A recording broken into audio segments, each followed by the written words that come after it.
sobre a questão do mercado financeiro, Gustavo. Sim. O mercado financeiro, a economia que nós vivemos até então, o pessoal aqui no chat falou que você tem algumas opiniões sobre isso. Sim.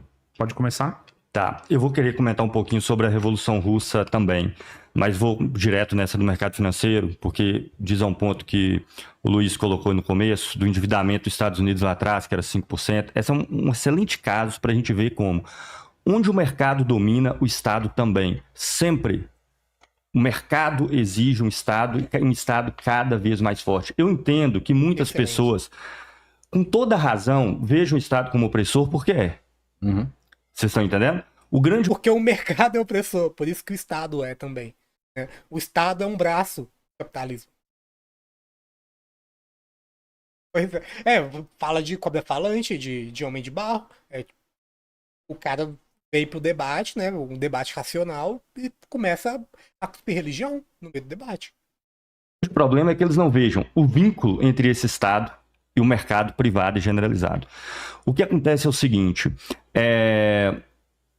uma empresa capitalista, quando ela acumula capital, veja que para ela manter a sua escala de produção, claro que tem fatores que alteram o tempo todo, mas vamos simplificar aqui só para a gente entender. Basta ela reaplicar os custos, correto? Que ela consegue manter aquela escala de produção. Nos custos vai ter a depreciação, vai ter todos os materiais, até um certo ponto. Claro que pode ter variação de preço de insumos, estamos simplificando essa questão aqui. Sim. Então, em tese, o excedente dela, ela tem que dar só um fim para isso. Crescer.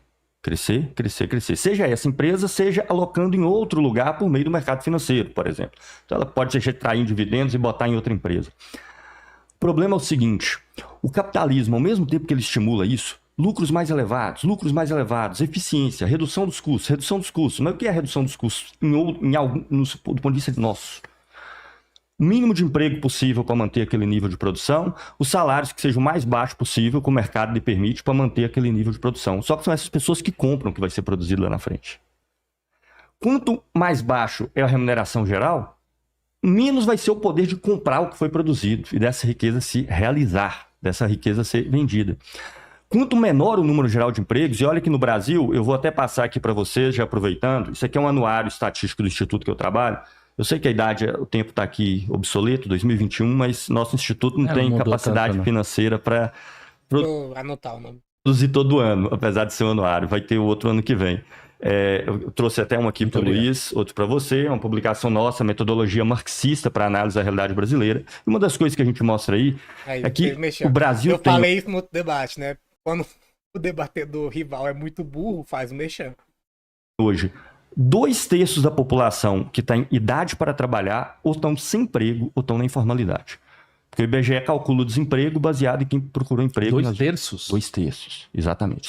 Eu não tenho os números decorados, mas é mais ou menos... Informalidade tipo o quê? Informalidade são o critério que nós utilizamos, ou se a pessoa ela é, entre aspas, um autônomo sem CNPJ, tá? Ou se ela é um trabalhador assalariado sem nenhum tipo de vínculo empregatício formal, seja estatutário ou seletista. Tá? Então é isso que nós entendemos como informalidade. Isso daí, porque ele não tem um CNPJ. Sim, mas quando a gente lançou, o Uber era uma coisa muito inicial. O novo que nós vamos lançar no ano que vem, a gente já está propondo uma metodologia específica para o Uber. Tá? Porque isso é 2021, então relativo a 2020 para trás, o Uber ainda era uma coisa bastante incipiente na época. Já existia, mas não tinha o peso que tem. Que interessante esse negócio. Alguém no chat sabe me dizer qual que é o nome do instituto que o Gustavo Machado faz parte? Seria interessante trazer como conteúdo até. O camarada Grandes Bancos não conhece o Instituto Gustavo Machado, é verdade. Camarada Grandes Bancos. Hoje. É uma coisa relativamente nova. Então vai ter uma categoria específica para o Uber, tá? Nesse caso, que a gente chama de trabalho por peça. Então o que acontece? Você não consegue vender o conjunto da sua produção ou não consegue expandir. E no capitalismo, se você não consegue expandir, você perde valor. Porque aquele dinheiro que está em circulação expressa o seu lucro. Se você não aplica no lugar que a produção expande, ele perde o seu correlato em produção de mercadoria. E uma das maiores loucuras que o capitalismo faz na cabeça das pessoas, ela não vê que o dinheiro em si não tem valor algum. Ele representa a riqueza que está sendo produzida. O que as empresas fazem quando um monte de empresas não consegue crescer? E não é que ela não consegue crescer que não tem capital. Ela tem capital para investir. E não é que ela não consegue crescer porque ela não tem a tecnologia. Tem. Porque não tem os recursos naturais. Tem. Por que ela não consegue crescer? Porque não tem pessoas para comprar. Porque tem pouco emprego, porque o salário é baixo. Aí o que você faz? Você coloca no Estado. Você compra em títulos da dívida. Você repousa o seu capital. É isso. Tá vendo? Tem que participar, né? Mesmo que for discussão com um maluquinho de direita, você tem capacidade para participar do negócio desse, né? Tem que participar. Já ganhou um download, né? Já ganhou 2 contando comigo, né? Aparentemente com o Giovanni 3. Então, acho legal também. Achei muito legal. O Gustavo Machado só tem a ganhar com esse debate. Ganhou bastante e espero que continue ganhando mesmo. Ali, o Estado gasta aquele recurso, né? Ainda cumpre esse papel, aumenta a quantidade de gastos da sociedade, e o Estado fica com o capital na mão, que não mais existe, só existe um título, e fala, não, eu te prometo devolver lá no futuro, e até lá eu te pago juros ainda por cima. Isso, o endividamento generalizado, a dívida interna principalmente, as dívidas internas, elas se generalizam. Dívida interna é capital das empresas capitalistas que não tem onde ser alocado, pelas contradições que o próprio capitalismo produz. E que o Estado pega e promete que no futuro, se a situação melhorar, ele vai arrancar imposto da sociedade e devolver aquele capital para o capitalista. O endividamento público da maioria dos estados expressa a incapacidade do mercado, do assim chamado livre mercado, de conseguir realizar de forma expandida, ampliada, o conjunto da produção que ela faz. E uma segunda questão, muito rapidamente, prometo que não vou demorar muito, veja, a Revolução Russa 17, que eu reivindico muito, apesar do que aconteceu com ela depois. A Revolução de Outubro, quando os trabalhadores, os soviets, com os bolcheviques liderando, tomaram o poder, os historiadores divergem entre o número de mortos, entre 6 e 8. Sendo que o primeiro deles foi um soldado que acidentalmente o tiro saiu pela culatra, o soldado de Kronstadt marchando. Foi a revolução mais pacífica da história, porque o apoio era total no exército, dos soldados. Final da Primeira Guerra, nos camponeses, o apoio era total. E o que aconteceram? Essa revolução ameaçou de tal forma a sociedade da época que se parou a Primeira Guerra Mundial e o mundo inteiro se voltou contra a Rússia. Com capital, não tanto com soldados, porque os primeiros batalhões de soldados franceses que foram enviados para lá, e existe documentação sobre isso, por exemplo, o historiador Pierre Brouet traz essas documentações detalhadamente, estavam se tornando todos adeptos dos bolcheviques, os 2 batalhões de 2.000 soldados, aliás, 2 cada um de 1.000, que foram enviados. E aí a França e a Inglaterra mandaram mais dinheiro técnico especializado, o Japão mandou mais de 70.000 soldados. O mundo inteiro se voltou contra a Revolução Russa, o mundo inteiro. E ainda assim eles conseguiram vencer, mas pagou um preço caro, porque o país estava completamente destruído depois da Guerra Civil. Uma fome terrível. Isso facilitou, sim, um processo de burocratização na União Soviética, que facilitou Stalin como personificação dessa burocracia, né? E que tava indo bem até agora, né, gente? Stalin prontamente tirou uma colher comicamente grande do seu bolso e comeu todo o sorvete do pote de uma única vez, deixando a minha avó em choque. Conduziu, sim, a um Estado que usava métodos que eram análogos aos do nazismo, um Estado de terror, mas diante de uma situação com a Revolução Vitoriosa, uma das revoluções mais pacíficas da história, o país foi massacrado pelo mundo capitalista inteiro. Mas o Roxo disse que, na verdade, foi apoiado pelo sistema bancário. Nova York, o primeiro partido comunista do mundo foi Faço Nova questão York. de responder. É bom. Eu acho que o mediador jogou essa daí contra, viu? Toda essa besteira que o cara falou há momentos atrás. Inglaterra, todo mundo bateu palma, todo mundo amava o... Teve apoio financeiro? De onde surgiu essa questão, tá? De onde surgiu essa questão? Primeiro, não se tem comprovação nenhuma, mas é provável, é possível que Lenin e um grupo de bolcheviques, quando estavam na Alemanha, tenham recebido algum dinheiro da Alemanha quando foi para a Rússia. E os motivos eram óbvios. Eles não apoiavam em nada a Revolução Russa. Eles tinham pavor da Revolução Russa. Mas eles jamais acreditavam que eles iam fazer uma revolução na Rússia. Agora não esqueçam, a Alemanha estava em guerra com a Rússia. Estávamos na Primeira Guerra Mundial. Os caras falaram, pô, esse grupo de revolucionários tá querendo ir para a Rússia para fazer a revolução lá dentro. Os caras contra quem nós estamos guerrando, bota eles lá dentro. Botam eles lá dentro. Então eles permitiram que um grupo de revolucionários, incluindo... Mas eu acho interessante, o debatedor é tão fraco que o Gustavo dá argumento para ele.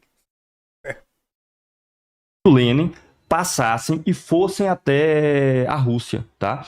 Primeiro aspecto é esse. E existe algumas evidências indiretas em alguma documentação de que talvez eles tenham recebido algum dinheiro, né? Não tem muito documento mas sobre não- bancos americanos, Não, Citibank, não. JP Morgan. Eu trago a documentação, Por livros favor, e livros. Vou te mandar tudo. Por favor, traga Os a Estados documentação. Unidos Tem um componente absolutamente diferente entre uma revolução que se propõe a retirar da mão do detentor do capital o controle dos meios de produção.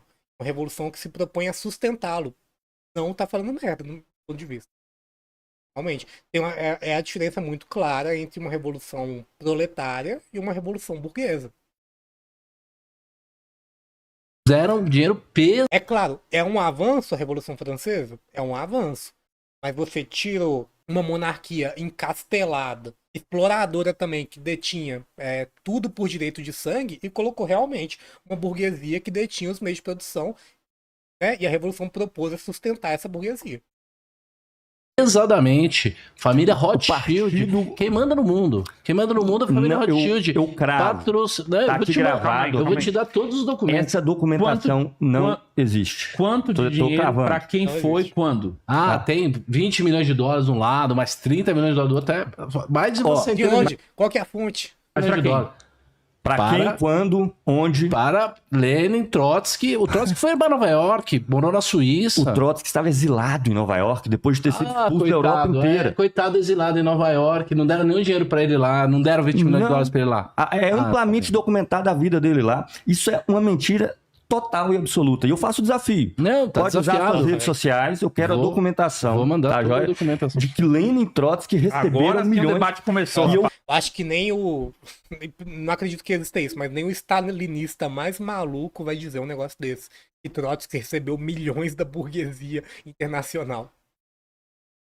E eu vou mais. Agora o negócio vou tá mais longe. começando. Isso sequer é uma hipótese historiográfica. Entende? Isso sequer é uma hipótese Mas historiográfica. o Trotsky morou em Nova York? O Trotsky morou no mundo inteiro. Ele era expulso de todos os países que ele estava. Mas Morou. ele- Quando Ele foi exilado, gente. Não tem problema nenhum em dizer isso. Ele tava exilado.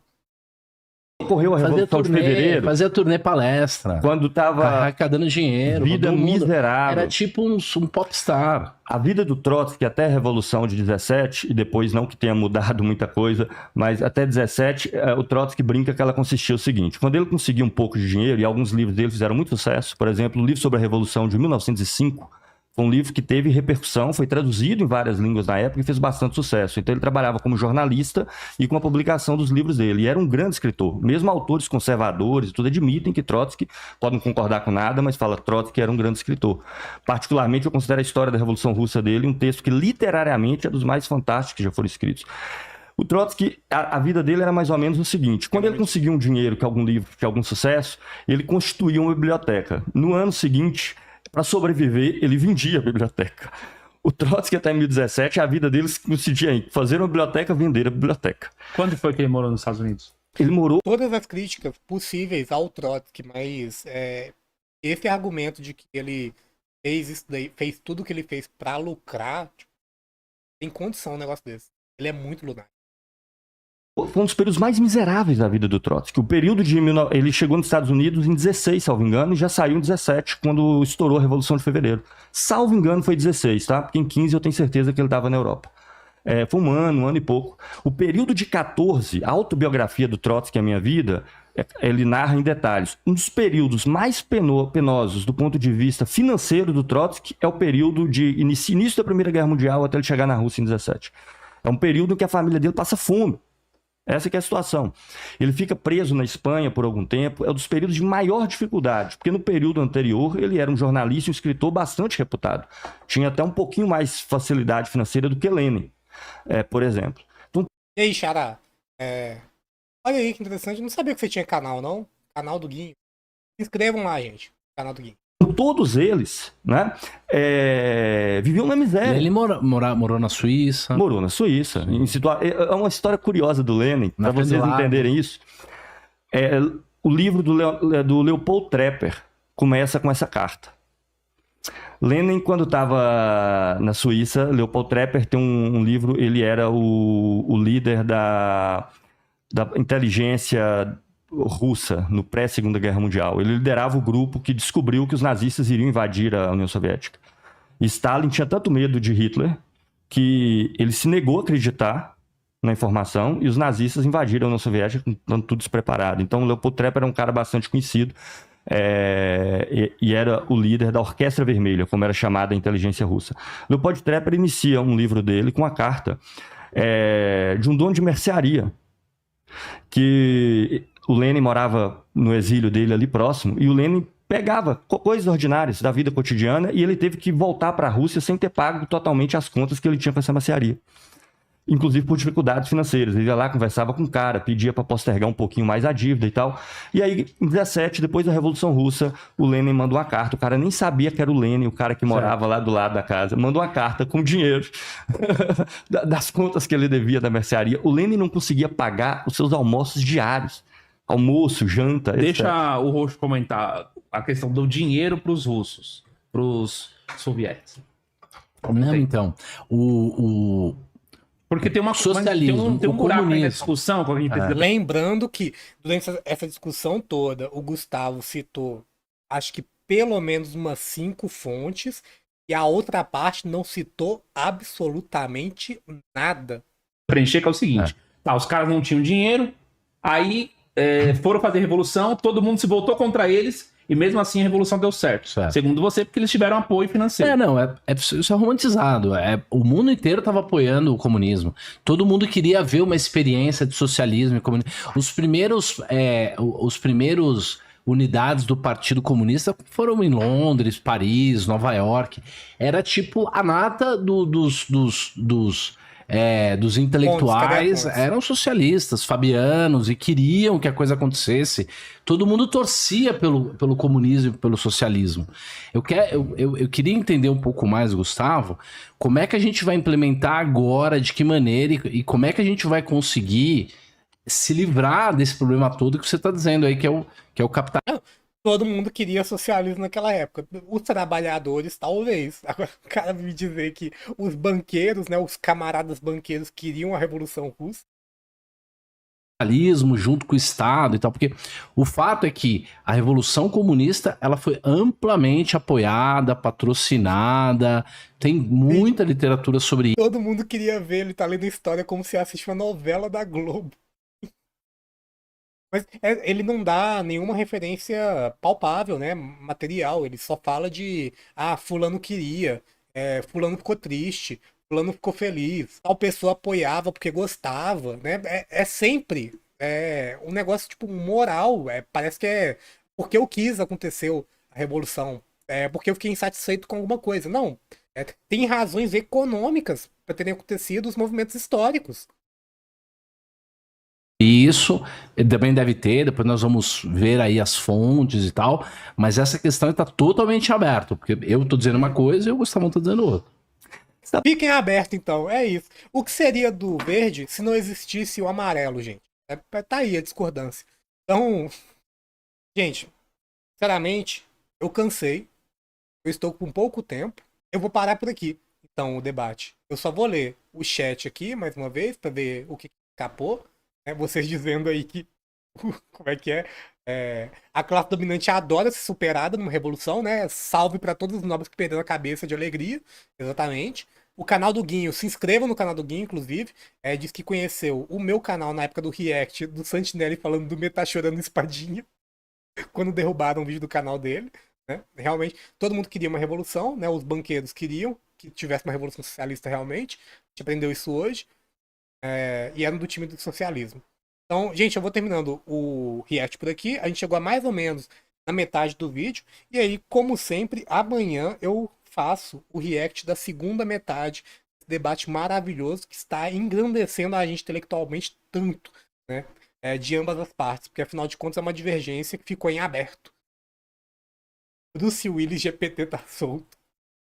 Pois é. Parece que tá dialogando com o chat GPT. E parece realmente que é o ChatGPT, né? Porque se você pergunta pro ChatGPT, qual visão que é a correta? Ele diz, não, existem múltiplas visões, nem sempre as coisas são certas, nem sempre são erradas, vai depender, depende, tudo depende, né? E aí ficou em aberto o debate. Então, depois a gente vê esse ANCAP passando vergonha de novo. Tá muito bom por enquanto, o desempenho do Gustavo. Eu acho E deve ter sido até um pouco decepcionante. Porque eu imagino que antes do debate o cara deve ter se preparado minimamente para discutir alguma coisa direito. E aí chega na hora ele tá discutindo sobre se capitalismo é mercado, se mercado é capitalismo, sabe? Definições básicas de ensino médio, né? Explicando, não tem nada de profundo aqui, né? Tipo, por que que os banqueiros não gostaram da revolução? Tá discutindo esse tipo de coisa. Então, é isso, gente. Uma boa noite pra vocês. Como sempre, se inscrevam, deixem um like aí na live pra ela, né, dar uma repercutida. Tem Apoia-se. Tem grupo no Telegram e tem grupo no WhatsApp também. Mais uma vez, se inscreva no canal do Guinho. E tem também um negócio aqui na tela, né? Vocês estão vendo aquele código ali na tela? Estão vendo, né? Vocês sabem pra que aquilo serve. O pior é que o cara nem passa vergonha, porque ele não consegue entender o que é realidade. Exatamente. Boa noite, gente. Beijos. Até mais.